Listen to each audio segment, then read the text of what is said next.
A caminhar com os irmãos na epístola de 1 Pedro. Ela está lá no final da Bíblia. Se você não sabe onde é 1 Pedro, é antes de 2 Pedro. Olha aí, esse ficou fácil, né, agora. Mas é no final. Se você for de trás para frente, você chega mais rápido, tá? 1 Pedro, uma epístola relativamente pequena, com 5 capítulos. Nós iremos caminhar sobre essa epístola, e o texto de Pedro, aos cristãos ali, fala sobre uma igreja que não pertence ao lugar onde ela está. Este é o destinatário da carta, nós vamos ver isso, e por vezes Paulo lembra a eles que eles estão dispersos, ou que eles são forasteiros, né? Eu quero dar o nome a essa série de repatriados, gente que foi retirado da sua pátria e colocado em outra, gente que é de outra nação. O apóstolo Pedro vai chamá-los de nação santa, povo real, povo adquirido, né? No capítulo 2 ali, sacerdócio real, nação santa, povo adquirido. Ele vai lembrá-los algumas vezes que eles são pessoas geradas de novo, pessoas que devem andar em obediência, e tudo isso, toda essa repatriação, essa nova percepção de onde eles são, porque Cristo faz isso, os apóstolos lembram isso, de que eles são peregrinos. Antigamente a gente usava mais essa palavra, né? Peregrinos. Isso faz com que eles andem de um modo diferente. Você e eu devemos ser diferentes dos outros por um motivo especial. Nós não somos daqui, nós somos de uma outra pátria. Jesus fala: vocês estão no mundo, mas vocês são do mundo? Não, né? Vocês não são do mundo. Eu os envio até ao mundo, mas como ovelha no meio de lobos. E o apóstolo Paulo gosta de lembrar, às vezes, isso, né? De que estava como uma ovelha, Cristo como o nosso exemplo, mas nós também, por vezes, enviados assim. Paulo também diz que a nossa pátria é celestial, de onde nós aguardamos o Salvador, o Senhor Jesus Cristo. No livro de Hebreus, contado no capítulo 11, toda uma história que nós chamamos de galeria dos heróis da fé, para mostrar que estes homens não eram, o mundo não era digno deles, gente deste naipe, né? Eu não sei se a gente já chegou nesse naipe, não, com certeza não, na verdade, né? Comparar o Hebreus 11, mas eu e você, se você já tem a Cristo Jesus, você pertence a uma outra nação, a um outro povo, uma outra pátria. Isso não fará com que você simplesmente se esconda dentro do seu quarto e diga: olha, nunca mais saio daqui, porque agora não sou mais nada, não sou mais moroense, não sou mais brasileiro, não sou desse planeta. Não, não é isso não. Você ainda mora aqui, você ainda tem a sua nacionalidade, sua naturalidade, mas você já pertence a outro lugar. Por isso o tema repatriados, e nós vamos ler 1 Pedro, começar com os 2 primeiros versos, né? 1 Pedro, capítulo 1, os versos 1 e 2. Acompanhe comigo a leitura. Vamos dar o início a esta nossa caminhada por esta carta. Diz assim: Pedro, apóstolo de Jesus Cristo, aos estrangeiros dispersos no Ponto, Galácia, Capadócia, Ásia e Bitínia, eleitos segundo a Pai, em santificação do Espírito, para a obediência e aspersão do sangue de Jesus Cristo, graça e paz vos sejam multiplicadas. Amém? Só esses 2 versos, para a gente iniciar. O que tem de tão importante, né, nesses 2 versos? Tem muita coisa, irmãos. O apóstolo Pedro é um homem inspirado por Deus para a glória do Senhor. Ele escreve essa carta, como eu falei, você vai notar, a cristãos que antes eram gentios, ou na verdade sempre foram gentios. Sabe o que significa a palavra gentil? É aquele que não é judeu. Assim os judeus tratavam os outros, gentios. Era uma palavra que teoricamente não diminuía a outra pessoa, né? Só para dizer, você não é judeu. Mas a gente sabe que na cultura judaica, especialmente fariseus e outros, começaram a reprovar estes que não eram do povo de Deus. Quando Deus sonha ou Deus planeja este povo lá com Abraão, Deus fala para Abraão que ele seria uma bênção para todas as famílias da terra. Portanto, o povo de Deus, o povo de Abraão, não seria para excluir, para jogar fora, para dizer vocês não servem, mas seria para brilhar no meio dos povos. Mas a palavra gentil, nós sabemos, começou a significar gente que não serve muito, né? Que não é judeu, que não é do povo de Deus. Esses aqui são gentios ou não judeus, e eles estão dispersos. A palavra disperso aqui é importante. Eles estão forasteiros, eles certamente não estão na pátria deles. Ou talvez, ainda que morassem no mesmo país que nasceram, agora estão passando por algumas situações muito difíceis, porque receberam Jesus. E provavelmente a carta de 1 Pedro é escrita na década de 60. Pedro vai ser morto, nós não temos na Bíblia, né? Por isso que eu digo provavelmente, é da tradição da igreja dizer que possivelmente Pedro foi morto no ano de 64 pelo imperador Nero, um dos piores, dos mais cruéis e sangrentos imperadores. Aqui, aliás, eu já adianto o modo que Pedro foi morto. Aquele Pedro que negou Jesus, aquele Pedro que antes de negar Jesus pegou a espada e arrancou a orelha de Malco, você lembra disso? E Jesus colocou a orelha de novo, né? Aquele Pedro, diz a tradição, a história da igreja, e é certo que é verdade, quando ele foi condenado à crucificação. E aí ele disse: me crucifiquem de cabeça para baixo, porque eu não sou digno de morrer igual ao meu mestre. Olha que coisa fantástica, que testemunho maravilhoso. Este é o Pedro que vai possivelmente, talvez 4 anos depois de escrever essa carta, ser martirizado. Ele já está em Roma, aliás, ele prega bastante em Roma, porque lá no final da carta ele diz que ele se encontra na Babilônia, e a Babilônia é descrita pelos crentes do começo do Novo Testamento como Roma, né? ou Roma é descrito como Babilônia. Enfim, eu quero dizer, irmãos, que esta carta, apesar de ter sido escrita provavelmente no ano 60 depois de Cristo, ter sido escrita por um apóstolo que 4 anos depois, ou em média isso, né, foi martirizado. Essa é uma carta sobre nós também, sobre você e eu. Você não está disperso no ponto na Galácia, Capadócia, Ásia, Bitínia e em qualquer outro desses locais. Inclusive, provavelmente ou possivelmente você more na cidade que você nasceu. Pode ser que você nasceu aqui em Campo Mourão ou na região. Então, você vai dizer assim: como assim? Eu não estou disperso, né? Mas agora, eu devo relembrar isso. Agora que você tem Jesus, você faz parte de um outro povo. Agora que você tem Jesus, nós ouvimos semana passada, né, do pastor Rodrigo. Agora nós temos uma família que é maior ainda do que a minha família, até família, gente, para não dizer nação, que é a família de Cristo Jesus, que é o sangue de Cristo Jesus que corre em mim. E começamos então essa carta que é sobre nós, apresentando o autor, Pedro, um indivíduo transformado. Olha, a gente já aprende no começo, na primeira palavra, no nome dele, Pedro. Esse era o nome original dele? Será que era Pedro o nome original dele? O nome, o pessoal tem o ditado dizendo nome de batismo, né? E no caso de Pedro não era não, tá? Porque eles não eram batizados quando criança. Mas o nome de nascimento dele era Simão. E Jesus muda o seu nome para Cefas, que é a versão aramaica, e a versão grega é Pedro. E Pedro, você possivelmente sabe, significa rocha ou pedra, ou uma pedra pequena. E Jesus já usou o nome de Pedro como uma lição para ele.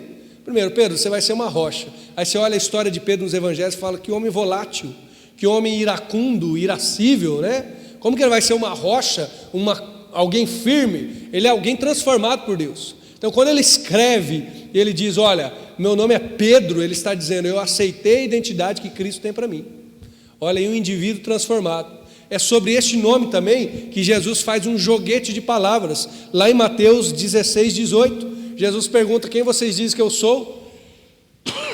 Perdão, irmãos, vou ficar aqui na dinâmica da tosse aqui um pouquinho, tá? Quem vocês dizem que eu sou? E aí Pedro responde: tu és o Cristo.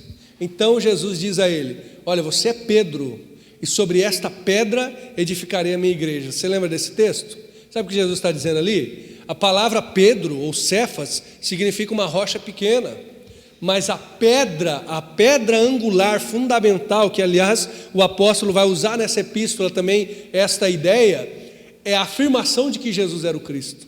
Jesus já usou o nome dele até nisso: olha, você é uma pedra pequena, você é um pedregulho, Mas esta pedra angular, que é a afirmação que você fez, tu és o Cristo, o Filho do Deus vivo, assim, sobre isso eu edificarei a minha igreja. O fato dele começar dizendo que ele é Pedro, diz uma coisa muito importante para nós. Jesus é quem define quem nós somos. Jesus é quem diz quem eu sou. Num tempo de confusão, num tempo em que as pessoas não sabem nem o que elas são, Jesus tem uma identidade para nós. E Pedro entendeu isso. Claro que nós estamos aqui no ano 60, né?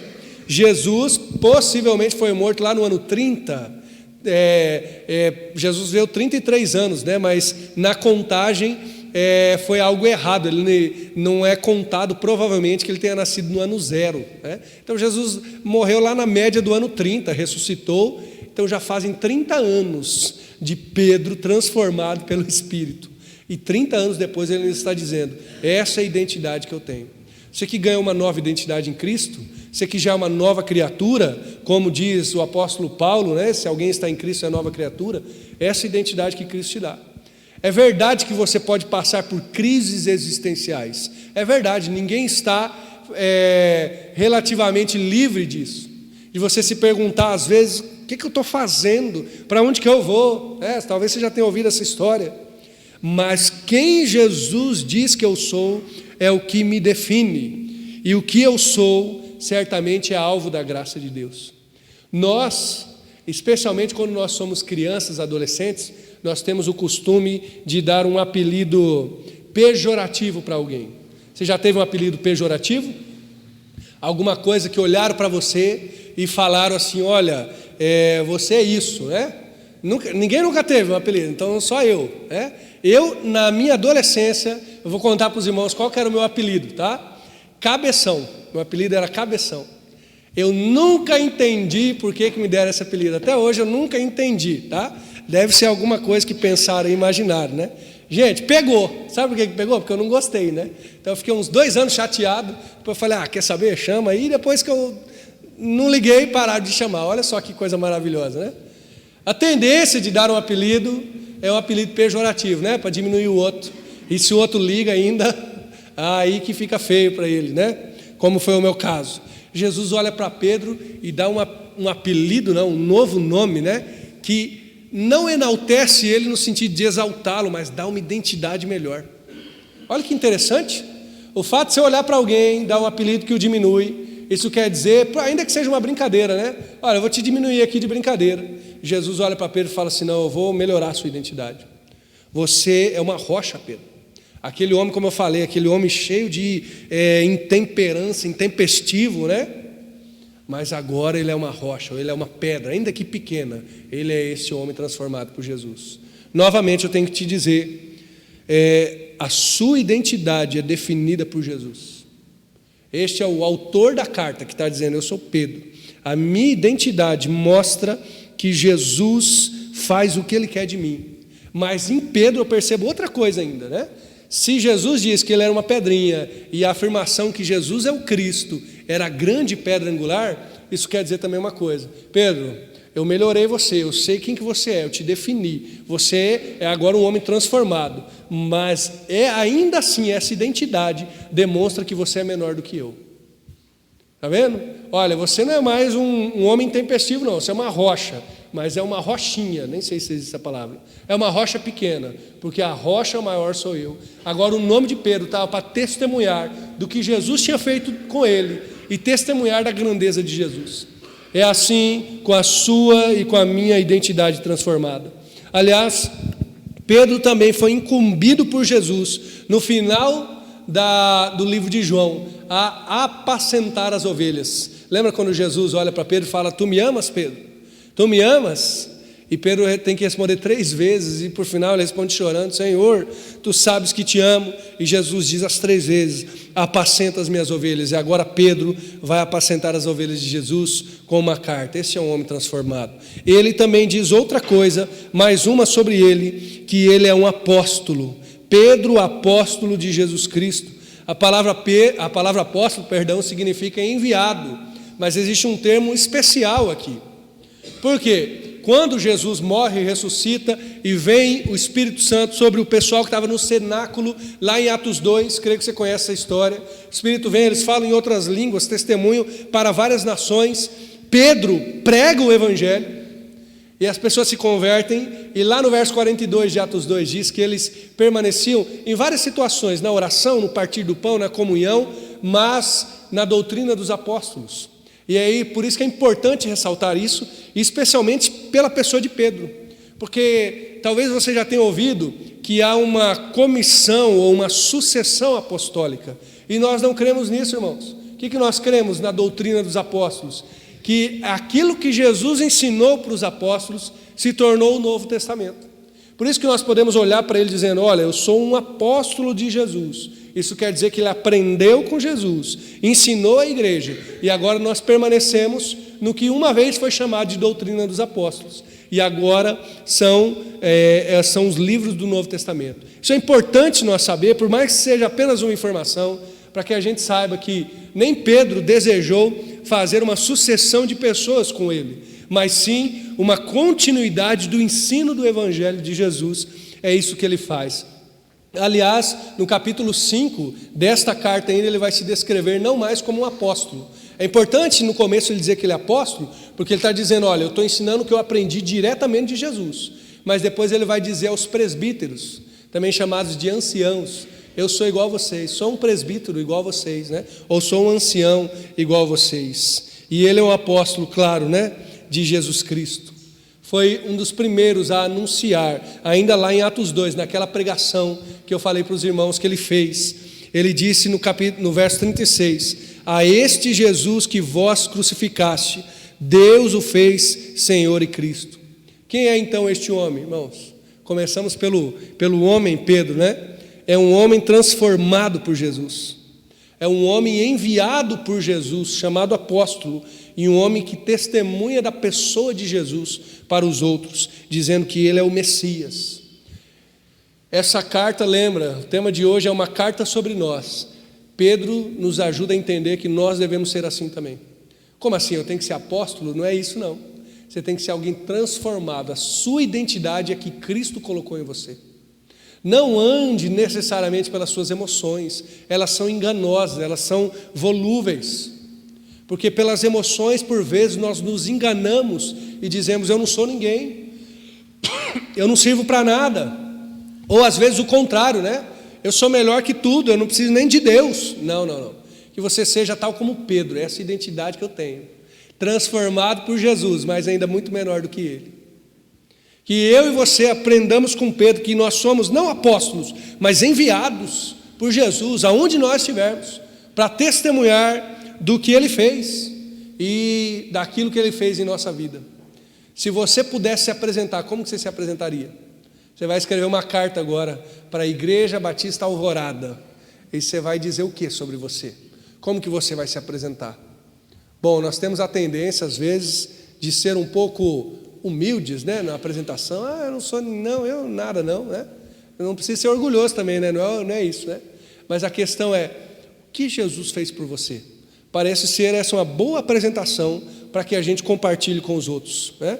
Tinha um irmão que costumava fazer isso, que numa conversa, ou na primeira conversa, ele já tentava falar da história de transformação dele. Então, ele começava a conversar e dizia: olha, agora eu estou muito melhor. Você nem sabe, rapaz, há tantos anos atrás, ele contava o tempo da conversão, eu era assim, assado, a pessoa já ficava interessada, né? Saber a história da pessoa, como assim? Mas o que aconteceu com você? Então, eu encontrei Jesus, fui transformado, né? Um homem transformado por Jesus, conta e compartilha isso aos outros. E agora, para quem que ele está escrevendo? Ele está escrevendo para esse povo forasteiro, esse povo repatriado, né, de outra nação. E essa é a segunda coisa que nós vemos aqui: aos estrangeiros dispersos, ou a palavra ali já está, deveria ser eleitos, né, que está no verso 2, mas é os estrangeiros dispersos, e aí tem pelo menos 5 lugares aqui, se eu não me engano, né? Ponto, Galácia, Capadócia, Ásia e Bitina. Quem são esses que receberam a carta? Bom, essa carta é chamada de cartas gerais. talvez você já tenha estudado na escola bíblica a noção das cartas do Novo Testamento ou dos livros do Novo Testamento. Você lembra qual que é a organização? Primeiro nós temos os evangelhos, os 4 evangelhos: Mateus, Marcos, Lucas e João. Depois nós temos um livro histórico, que é o livro de Atos, né? E aí nós viemos com 13 cartas paulinas. Sabe o que são paulinas? Escritas por Paulo. Essa é fácil, né? Cartas paulinas. E depois nós temos, se eu não me engano, 5 cartas gerais. Começa com Hebreus, Tiago, 1ª, 2ª Pedro, não é mais, 7, né? 1ª, 2ª, 3ª João e Judas, 8. Ó, aumentamos aqui, foi bastante. Essas cartas são gerais, por quê? Porque diferente de Paulo, né, que escrevia em nome dele ou escrevia para uma igreja em específico, elas são para um grupo maior. Ele está falando para pelo menos 5 lugares que são regiões, na verdade. É como se a gente fosse ler hoje, Ponto, Galácia, esses outros, não são necessariamente apenas cidades. Como se ele escrevesse para o Paraná, para o estado de São Paulo, ou pensando em algo um pouco mais pequeno, né? Os irmãos que estão no Paraná, na região oeste, na região noroeste, região sul e por aí vai. Essa é a ideia dele. Mas esses irmãos estão dispersos. E esta é uma verdade sobre nós também. Como eu falei, irmãos, todos nós somos estrangeiros, assim como eles, gente que não pertence ao local que reside. Tem uma palavra muito famosa hoje para quem é estrangeiro, porque foi expulso do lugar onde mora. Você lembra qual palavra que é? Refugiado. Uma palavra relativamente nova, né? No nosso linguajar, pelo menos quando eu era criança, não ouvia isso. Mas são pessoas que foram retiradas do local onde moram para um outro local. Diferente de refugiados, não aconteceu isso conosco porque empobrecemos, porque veio uma guerra ou algo do tipo, como no caso da Ucrânia, né? Que muitos saíram, estão refugiados em outros locais. Não, nós fomos melhorados, né? O local que a gente nasceu, que era neste mundo, nascemos em pecado, agora fomos retirados e colocados na presença de Jesus. O apóstolo Paulo dá uma noção quando fala que nós estávamos mortos em nosso pecado, lá em Efésios 2. Ele está dizendo de uma condição, como se estivéssemos num local de morte, mas aí ele vai dizer que agora nós estamos nas regiões celestiais em Cristo Jesus, ressuscitados em Cristo Jesus. É até difícil de entender, né? Mas o que eu posso dizer aqui, irmãos? Basicamente, não se acostume com esse mundo. Você não é daqui. Esses dispersos aqui, eles estavam em um local, mas eles não pertenciam ao local. É até interessante, porque Paulo vai olhar para eles e não vai chamá-los de irmãos. Não é porque eles não eram irmãos dele, não. O apóstolo Paulo várias vezes chama o povo de irmãos, mas Paulo vai chamá-los de dispersos, porque ele quer frisar isso. Ele quer deixar claro: olha, vocês estão aonde vocês não pertencem. Mesmo dispersos, mesmo rejeitados pelo seu país, mesmo distante um dos outros. O começo do verso 2, que é uma palavra que na verdade está no verso 1, fala que eles são eleitos. Aos eleitos que estão dispersos. Olha aí a grandeza, gente. Não importa como nós estivermos neste mundo, quem diz como nós estamos de fato é o Senhor, né? Eu me lembro de um pastor certa vez pregando, e ele fez uma seguinte comparação. Ele pegou uma nota, talvez já até tenha compartilhado com os irmãos isso, uma nota de algum valor, talvez R$10, e disse assim: olha, essa nota custa quanto? Vale quanto? R$10, né? E aí ele amassou, falou: quanto que vale? R$10, jogou no chão, e agora? R$10, pisou em cima, ainda vale R$10, né? Então ele fez essa comparação. Não importa o quanto o mundo bata em nós, o valor que nós temos é inerente. E parece uma boa ilustração para Pedro olhando para esse povo dizendo: vocês estão dispersos, viu? Vocês estão num local que rejeitou vocês, mas vocês são eleitos por Deus. Olha que coisa maravilhosa. O que é esse negócio de ser eleito, irmãos? Ah, que discussão, né? Primeiro, o eleito de Deus é Cristo. Deus elegeu a Cristo Jesus e nos elegeu nele. Todo mundo que faz parte da vida de Cristo é chamado de eleito de Deus. E a palavra eleito vem de eleição, né? Na eleição aí, inclusive esse ano tem eleições. Qual que é a ideia da eleição? Você vai lá e seleciona, fala aí, esse aqui, ó, né? Então eleito é quem foi pontuado por Deus, que agora está em Cristo, que é participante da nova aliança. Essa é a grande questão. Vale lembrar mais uma coisa aqui. Quando o apóstolo Pedro fala os nomes dos locais, nem todos os lugares nós lemos em Atos ou nas epístolas de Paulo que eles tinham chegado lá. Então, alguns locais aqui, se eu não me engano, a Capadócia, a Bitínia, eram lugares onde nós não saberíamos que tinha sido evangelizado. E eu acho isso fantástico. Sabe por quê? Porque tem gente que está em tudo que é lugar, pregando o evangelho, vivendo o evangelho. E aí Pedro, eu vou chamá-lo de Paulo às vezes, que eu sou muito acostumado a falar do apóstolo Paulo. Mas o Pedro aqui vai olhar e vai dizer, esses irmãos que estão dispersos nesses locais, e vai dar um susto talvez nas pessoas que estão lendo a carta, olha, tem gente lá, tem crente lá, não sabia, tem. Esses são eleitos de Deus, são separados pelo Senhor. Deus faz isso, irmãos. Deus coloca a gente aonde a gente nem imagina, né? Deus levanta o povo dele, estrangeiro, forasteiro, para ser um povo que serve a Jesus. A gente olha para o mundo e fala assim, parece que não há esperança no Evangelho. Olha a Europa, talvez você já tenha se perguntado isso, a Europa parece estar morrendo no Evangelho, e de fato está morrendo. Eu vi alguém compartilhando certa vez, as igrejas lindíssimas, igrejas maravilhosas, inclusive igrejas protestantes, evangélicas, da época da Reforma, que ninguém mais vai. Aí eles vendem para bar, e é uma pena, é uma tristeza. Você vê aquelas igrejas lindas, é uma padaria, é uma danceteria. Você fala, gente, que coisa terrível, né? Transfere aqui para nós, né? Uma coisa maravilhosa, bem feita. Mas o evangelho não está morrendo, irmãos. Cristo está fazendo o evangelho renascer em outros locais. As pessoas estão ouvindo, porque é Deus que sustenta o evangelho. Essa surpresa aqui que nós temos ao ler esse texto é uma surpresa nossa e não do Espírito de Deus, porque esse povo estrangeiro está em tudo que é lugar. Deus levanta a gente. Eu estava lembrando disso e me lembrando de uma coisa que aconteceu comigo. Lá em Juí, né, no Rio Grande do Sul, tinha um local que durante um tempo virou um caminho para mim.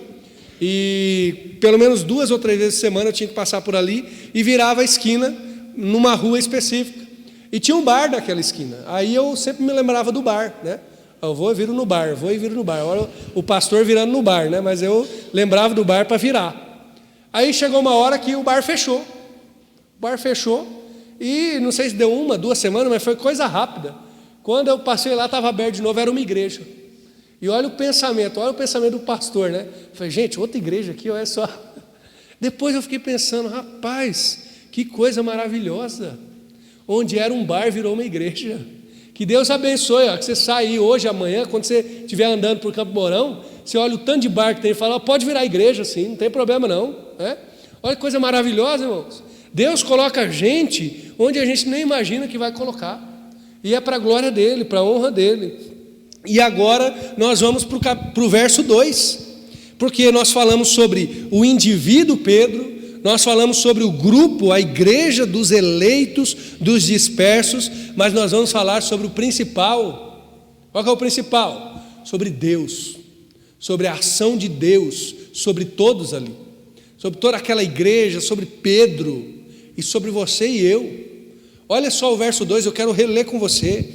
Eleitos segundo a presciência de Deus Pai, em santificação do Espírito, para a obediência e aspersão do sangue de Jesus Cristo, graça e paz vos sejam multiplicados. Primeira coisa que eu pontuo aqui, que é claro, esta é uma ação do Deus triuno. Pedro, né, eu vou falar Paulo várias vezes, Pedro abre a carta mostrando a Trindade trabalhando. Que coisa maravilhosa, é Deus Pai, é o Espírito e é Jesus Cristo. Talvez você diga assim, mas não é Deus Pai, o Filho e o Espírito Santo? Irmãos, não há essa subordinação na Trindade, né? Eles são 3 e 1. Aliás, como entender as 3 pessoas da Trindade? Não sei, né? Só sabemos que é um Deus só em 3 pessoas, que atua de forma diferente, mas sempre em conjunto. Aí Pedro vai dizer, vocês estão eleitos segundo a presciência de Deus. Vocês são santificados no Espírito, vocês são aspergidos pelo sangue de Jesus. O que está mostrando aqui, gente? Deus guia a história. Deus já fez tudo conforme o plano dele. A igreja foi introduzida na história. porque Deus quis. A igreja só existe porque é plano de Deus. E este é um dos motivos que eu acho que esses repatriados não vão acabar até Jesus voltar. Por que não? Porque a igreja é plano de Deus. É verdade que eu tenho que fazer a minha parte. É verdade que eu tenho que ficar firme. Pode ser que eu me afaste do Evangelho, mas a igreja de Jesus vai permanecer. Este Deus trabalha em conjunto, não só para guiar a história, mas para testemunhar do amor dele. Como que ele faz isso? Nos incluindo no plano de salvação dele. Todas essas ações aqui do Deus triuno são ações de Deus sobre nós. Agora, vamos conversar um pouco sobre o que Deus fez aqui. Primeiro, ele nos elege segundo a sua presciência. O que é isso? É um planejamento com antecedência. No capítulo 1, verso 20, eu vou ler o 19 e o 20 para nós entendermos o contexto, ainda em 1 Pedro. Com o precioso sangue de Cristo, como de um cordeiro imaculado e incontaminado, o qual, na verdade, em outro tempo foi conhecido, ainda antes da fundação do mundo, mas manifestado nesses últimos tempos por amor de vós. O que Pedro está testemunhando aqui, gente? O sacrifício de Jesus já tinha sido planejado antes da fundação do mundo. Deus não foi pego de surpresa com o pecado no jardim do Éden. Alguns acham isso, como se coloca Adão e Eva no jardim, e aí Adão e Eva comem do fruto que não era para comer, e Deus fala, agora acabou com tudo, agora eu vou ter que replanejar, agora, aí ele olha para o Filho, para Cristo, e fala, olha, você vai ter que descer lá e morrer. Não tem nada disso, irmãos.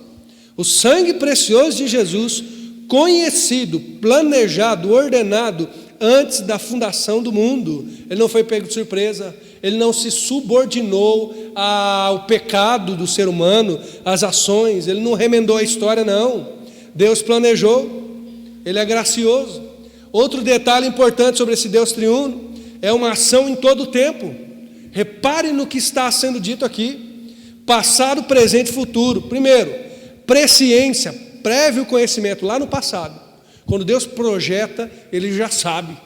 Não há surpresas no plano de Deus, irmãos. Não há surpresa. Para nós há surpresa, né? Fala, Senhor, como que aconteceu isso? Como que tal coisa foi acontecer? Deus já sabia. Ele não é surpreendido porque ele não é ser humano como eu e você.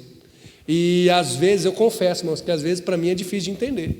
Porque às vezes acontecem coisas tão ruins. Você olha uma guerra, por exemplo, você fala, Deus, o Senhor já sabia. Mas isso a mim me rebaixa. Diz, eu realmente não sou ninguém. Eu realmente não sei quais são os planos de Deus. Então, eu me rebaixo, digo, Senhor, segundo o seu prévio conhecimento, o Senhor sabe de tudo. Pedro aqui não está preocupado em encaixar uma discussão, como que Deus sabe as coisas, mas ensinar uma verdade para a igreja que a gente tem que entender. Se eu fui previamente conhecido por Deus, a minha história não está perdida. Eu posso olhar para a história da minha vida e dizer, havia um plano já de Deus. Talvez você tenha uma história triste, uma história difícil. Você fala, aqueles anos, pelo menos o começo da minha vida, foram anos conturbados. Deus não sabia. Olha o testemunho bíblico, a presciência, o prévio conhecimento de Deus, que já havia separado, eleito, de alguma maneira que nós não podemos entender, mas Deus já havia feito isso. Paulo compreende isso, e agora é Paulo mesmo. Gálatas 1, versos 15, ele fala que desde o ventre da sua mãe, Deus o separou. Olha, ele olha para a história dele de novo. E você sabe qual é a história de Paulo, né? Filipenses capítulo 3, ele vai contar das maldades dele, como ele era fariseu, perseguidor da igreja. Como que ele pode dizer que desde o ventre da mãe foi separado? Porque agora ele olha para a história dele e ele vê Deus lá. Deus já estava lá antes de criar o mundo, sabendo tudo. E quando você estava no ventre da sua mãe, Deus já sabia também. Novamente, ele não é pego de surpresa. O salmista, no Salmo 22, 10, diz, tu és o meu Deus desde o ventre da minha mãe. Você passou por dificuldades, talvez você tenha sido até indesejado, mas quando você chega no Evangelho e você lê essa palavra, eleito segundo a presciência de Deus, você pode se lembrar do testemunho de Paulo e do salmista. Ele é o meu Deus desde o ventre da minha mãe. Ainda que eu não tenha sido planejado pelo homem, eu fui planejado por Deus.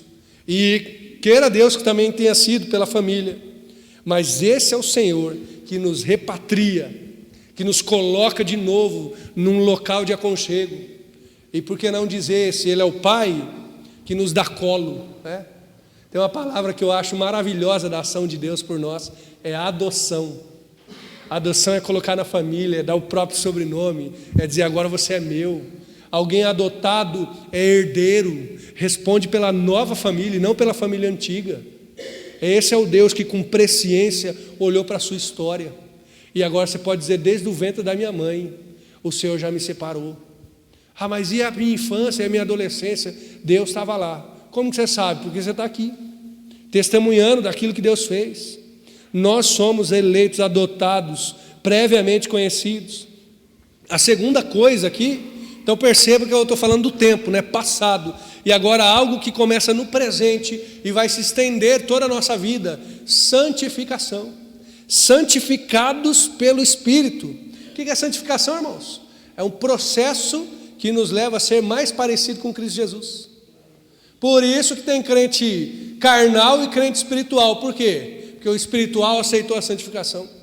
Santificação é um processo leve, tranquilo, tá? Igual você entrar no moedor assim e moendo. Esse é o processo, né? Porque é aceitar a transformação, o toque, a exortação de Deus. Pedro vai usar um termo aqui bem mais tranquilo, vai falar que a prova da nossa fé, eu estou lendo o verso 7, muito mais preciosa do que o ouro que perece e é provado pelo fogo. Então a santificação parece ser uma prova pelo fogo, mas é um processo que entra eu e o Espírito. Sozinho você nunca vai ser santificado, você não consegue.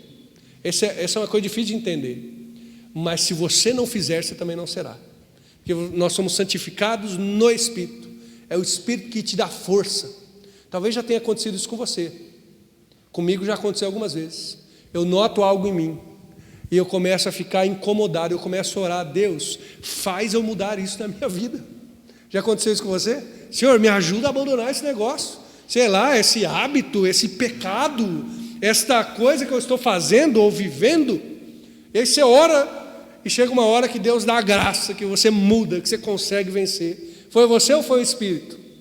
Foi o Espírito de Deus, mas foi depois de muita oração. Olha que coisa fantástica. A santificação é um processo em conjunto. Deus é tão gracioso que bota nessa nossa vida, no presente, esse processo. E aí tem outra coisa que acontece no futuro e que chega a nós até hoje, ou começa hoje e vai para o futuro, né? Que é a aspersão do sangue de Cristo Jesus. O que é ser aspergido com o sangue de um cordeiro? É uma ação de proteção. A palavra diz que se nós temos a Cristo, o maligno não nos toca, não toca. Você lembra dos israelitas no Egito? Quando eles tiveram que matar o cordeiro, na 10ª praga, tiveram que pintar os umbrais com o sangue do cordeiro. Ali eles estavam aspergidos com sangue, protegidos. Quando o apóstolo João vai até o céu, ele vê gente com as vestes brancas. E aí ele pergunta, quem são esses que estão de vestes de branco vestido? E aí alguém diz, são os que lavaram as suas vestes no sangue do cordeiro. Gente que foi lavado, purificado, gente aspergido pelo sangue de Jesus. É gente que participa dos benefícios da cruz. E este sangue aspergido começa agora e vai até a eternidade. Lá na eternidade nós ainda viveremos por causa do sangue do Cordeiro. Então o sacrifício de Jesus termina no final da nossa história. Chegou no céu? Não. Lá no céu ainda, nós só viveremos lá por causa do sangue do Cordeiro. Percebe aqui, irmãos? O trabalhar da Trindade, do Deus triuno, no nosso passado, no nosso presente e no nosso futuro. Esse é o Deus que trabalha em nós, por nós, através de nós. Mas é interessante notar o que o apóstolo Pedro está fazendo aqui também, porque tem uma conexão muito forte com o Antigo Testamento. Ele está demonstrando uma coisa que nós vamos entender. O povo de Israel, quando sai do Egito e é levado no deserto, né, por Moisés, naqueles 40 aninhos que eles passaram lá, 40 anos, hein? É mais tempo do que a história da nossa igreja, que está com 35 anos. Imagina só, irmãos. ainda estaríamos rodando no deserto. E estou falando dos irmãos que começaram, dos pioneiros, né? Quem chegou depois ainda? 40 anos. Mas o que Deus faz ali nos 40 anos? Deus dá a lei. A lei é a firmeza da primeira aliança, do Antigo Testamento. E ali eles são santificados. Em Êxodo 19, verso 14, diz que quando Moisés desce do monte ao povo, o santificou o povo e lavaram as suas roupas. Processo de santificação. É claro que na antiga aliança era muito mais simbólico, ritualístico. Você percebe isso por meio dos sacrifícios que eram feitos. Então eles lavam as vestes e há uma demonstração de santificação. Ainda no Êxodo capítulo 19, o verso 8, um pouco antes, diz o seguinte, que eles se comprometeram com a obediência. Então todo o povo respondeu a uma voz e disse: tudo o que o Senhor tem falado faremos. E relatou Moisés ao Senhor as palavras do povo. Mas tem algo ainda mais interessante, no capítulo 24 de Êxodo, ainda naquele contexto, a partir do verso 6, o sangue de cordeiro é aspergido sobre eles. Moisés tomou a metade do sangue, as pôs em bacias, a outra metade do sangue aspergiu sobre o altar.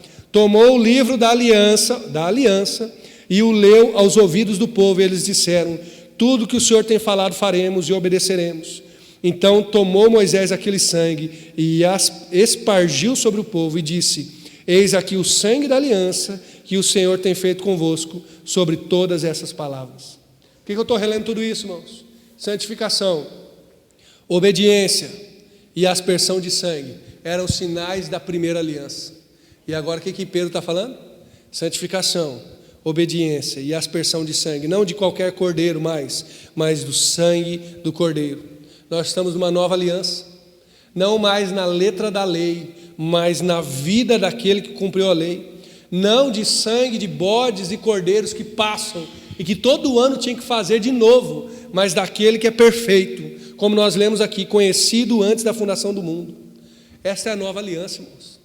Pedro está dizendo, esta é a ação de Deus sobre nós. Agora você participa de um novo povo. Você é alvo da ação do Deus triuno. Nas três pessoas ele trabalha, no seu passado, no seu presente, já projetando o seu futuro. Por quê? Para que você seja incluído nessa nova aliança. Você e eu fomos repatriados, fomos colocados em outro ambiente, em outro lugar. Fazemos parte agora da família de Jesus, da noiva de Cristo, do povo de Deus. Posso ler aqui o capítulo 2, verso 9, da geração eleita, do sacerdócio real, da nação santa, do povo adquirido. Esses somos eu e você. Irmão, gente repatriada, gente que vive como parte do reino de Deus, tem que entender isso. Tem que entender que é gente da nova aliança, que agora vive com essa nova identidade, vive como um eleito, alguém que foi conhecido por Deus e tratado por Deus. E eu lembro de um texto, eu quero ler todo esse texto, em Hebreus capítulo 12, a partir do verso 18, porque o autor de Hebreus, ele vai fazer uma comparação, que é importante para nós aqui. Pedro está fazendo uma comparação bastante resumida, lembra aí, santificação, obediência e aspersão de sangue. Ele está pontuando, mas no capítulo 12 de Hebreus, o autor desconhecido ali, mas inspirado por Deus, vai fazer uma comparação, irmãos, que nos humilha, que nos atemoriza, talvez eu possa dizer, nos aterroriza, num sentido bom, de dizer, Senhor, que haja temor em nossos corações. Se o povo do Antigo Testamento temeu quando a aliança foi dada para eles, que o nosso coração estremeça na presença de Jesus. O texto de Hebreus 12 diz assim: vocês não chegaram ao monte que se podia tocar, e que estava em chamas, nem as trevas, a escuridão, a tempestade. O que ele está querendo dizer com isso? Quando Deus deu a lei a Moisés, essa era a situação. O monte estava em chamas, o povo ficou desesperado. Ao soar da trombeta, verso 19, ao som de palavras tais, que os ouvintes rogaram que nada mais lhes fosse dito, pois não podiam suportar o que lhes estava sendo ordenado. Até um animal, se tocar no monte, deve ser apedrejado. Esse era o modo como foi dada a lei. Moisés subiu no monte Sinai, não deixa ninguém chegar perto. Agora esse monte é santo. Irmãos, imagina o estremecimento do coração deles, né? O povo ficou tudo temeroso. E até eles disseram para Moisés: Moisés, deixa que Deus fala com você, Moisés. Não fala para ele falar com nós, não. Porque de tanto temor, o espetáculo era tão terrível, continua o texto, que até Moisés disse: estou apavorado e trêmulo. Aí você diz assim: olha, essa é a antiga aliança, hein? E nós sabemos que a nova aliança é mais completa, porque é através de Jesus. O que o texto bíblico tem para nos dizer? Vamos continuar lendo. Mas vocês chegaram ao Monte Sião, a Jerusalém celestial, a cidade do Deus vivo, chegaram aos milhares de anjos em alegre reunião, a igreja dos primogênitos, cujos nomes estão escritos no céu. Vocês chegaram a Deus, juiz de todos os homens, aos espíritos dos justos aperfeiçoados, a Jesus, mediador de uma nova aliança, e ao sangue aspergido, que fala melhor do que o sangue de Abel. Se havia temor no coração de Moisés, irmãos, ao cultuar a Deus deve haver esse temor em nós, porque a aliança comprada por Cristo Jesus não foi por sangue de bodes e cordeiros que passam, mas pelo sangue de um cordeiro precioso, aspergido sobre nós para nossa santificação e obediência. É assim que nós somos repatriados. É uma alegria, é uma coisa maravilhosa, mas há temor e tremor. Você não serve a Deus porque você está fazendo um favor para Deus.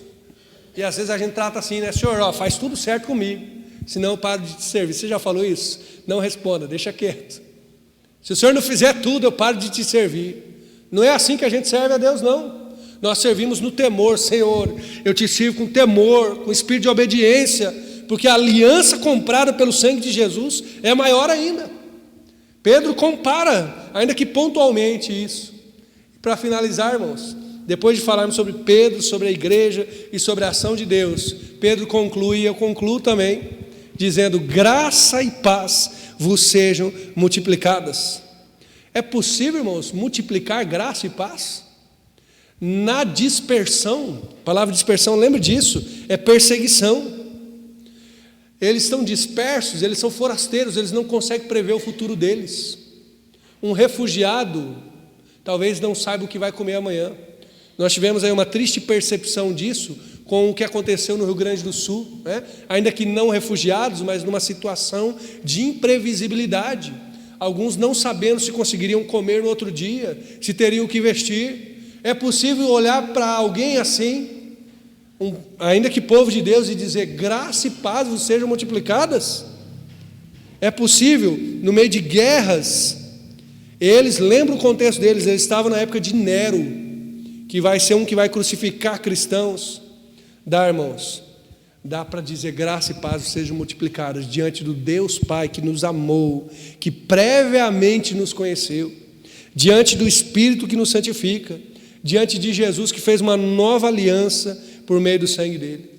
Por causa da ação de Deus, nós podemos dizer: graça e paz vão ser multiplicadas, mas também por causa da nossa obediência, porque tem a nossa parte. Aqui também tem a palavra santificação e obediência. Na junção da ação de Deus e da sua obediência, da sua ação em direção a Deus, é multiplicada graça e paz. É assim. Então, eu aprendo aqui que essa carta que é sobre nós e sobre mim não depende do contexto. Eu não preciso vir aqui dizer: irmãos, graça e paz sejam multiplicadas, porque amanhã o preço do pão vai cair, então vai ser multiplicada graça e paz. Porque amanhã os governos vão parar de fazer corrupções, ou vão parar de fazer guerra, porque não é isso que Paulo está dizendo. Eu também não posso dizer para você: graça e paz será multiplicada, porque você vai enriquecer, porque você vai ter poder, ou mesmo porque você vai ter saúde em todo o tempo, ou enfim, tudo o que você quiser. Mas graça e paz vai ser multiplicada por causa do Deus que age em toda a nossa história, e por causa da obediência que nós devemos ao Senhor. Assim Ele multiplica graça e paz na nossa vida. Talvez seja uma das coisas que nós mais precisamos, né? Graça de Deus e paz que vem de Deus. Então eu termino relembrando que essa promessa é valiosa, porque Romanos 14:17 diz que o reino de Deus não é comida nem bebida. E talvez eu poderia colocar essas outras coisas ainda: poder, influência, riqueza, mas justiça, paz e alegria no Espírito Santo. Graça e paz vão ser multiplicadas quando nós lembrarmos as palavras de Jesus em Mateus 6,33. Lembra? buscai primeiro o reino de Deus e a sua justiça, e as demais coisas serão acrescentadas. O apóstolo Pedro olha para essa igreja e diz: seja multiplicado sobre vós graça e paz. Quem é você? Qual é a sua identidade em Jesus? Você se reconhece como alguém alvo da ação de Deus em toda a sua história? Talvez para início de conversa, para a gente começar essa carta sobre nós, sobre você e eu preciso pegar a minha história e dizer: Senhor, eu pertenço a Ti. Senhor, ainda que eu tenha tal sobrenome, ainda que eu tenha tal história, ainda que eu seja de tal lugar, eu fui repatriado, eu fui adotado, eu sou uma nova pessoa, e por ser nova pessoa, eu tenho uma nova história em Cristo Jesus. Eu quero orar com você. Ainda que você já tenha aceitado Cristo Jesus, não quero fazer um apelo para que você inicie a sua caminhada, mas eu quero lembrar você, convocá-lo, para que você olhe para a sua história de vida e agradeça o Senhor por você ter chegado até aqui. Olhe para a sua história em diante e diz: Senhor, agora será em obediência e em santificação no Espírito Santo, porque a minha vida pertence ao Senhor. Vamos orar. Obrigado, Deus, pela Tua palavra. Obrigado pelo apóstolo Pedro, que escreve essa carta com maestria, e ele já começa demonstrando que nós estamos numa nova aliança. Ele já começa demonstrando que a ação de Deus foi completa, que não deixou espaços, buracos na história, mas que desde antes da criação do mundo já conheceu, já entendeu, já sabia o que queria fazer, e aí nos colocou nesse processo de santificação e vai nos sustentar pelo sangue do Cordeiro precioso que é Cristo Jesus. Deus, quando olhamos para o Senhor e para a sua obra, não há dúvidas do seu poder, não há dúvidas da sua grandeza, mas quando eu olho para mim, Senhor, eu vejo: Senhor, será que eu consigo me santificar deste modo? Será que eu consigo viver em obediência? Me ensina a ser tal como Pedro, que olhou para si mesmo e viu que a identidade dele agora era a identidade de alguém transformado. A identidade de Pedro agora era Pedro, porque Cristo deu esse nome para ele. Nos ajuda, Senhor, onde nós estivermos, nos enxergarmos pertencentes a esta nova nação, pertencentes a este novo povo, a este povo transformado, essa geração eleita que serve o Senhor, Pai. E Deus, queremos também olhar para a nossa história, não para remoer, nem mesmo para relembrar com maldade, mas para dizer como Paulo, como o salmista, que o Senhor desde o ventre da nossa mãe, o Senhor já havia nos separado. E talvez a gente olhe e se pergunte: por que tantas tribulações? Talvez na infância, na adolescência, ainda na juventude, mas agora podemos olhar e dizer: o Senhor estava lá, sustentando, ainda que eu não estivesse vendo, e toda a minha história pertence ao Senhor. É verdade que por um bom tempo passamos distantes, por um bom tempo havíamos esquecidos, mas o Senhor não nos esqueceu. Louvado seja o Teu precioso nome. E Deus, queremos entregar a continuidade da nossa história, os planos, os desejos, os sonhos, Senhor, todos eles diante do Senhor, que seja em obediência e santificação, para a honra e glória do Teu nome, neste precioso nome de Cristo Jesus que oramos. Amém.